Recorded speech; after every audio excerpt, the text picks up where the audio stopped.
এবার একজনের হাঁটা দেখাবো, দেখুন তো। সাদা বাঘ।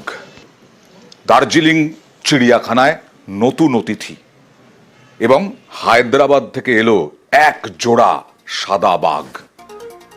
আনা হয়েছে এক জোড়া সোনালী শিয়াল।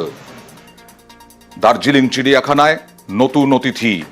দার্জিলিং চিড়িয়াখানায় প্রতিদিন প্রচুর পর্যটকের ভিড় হয় এবং সেই ভিড়ের আকর্ষণ এবার এক জোড়া সাদা বাঘ।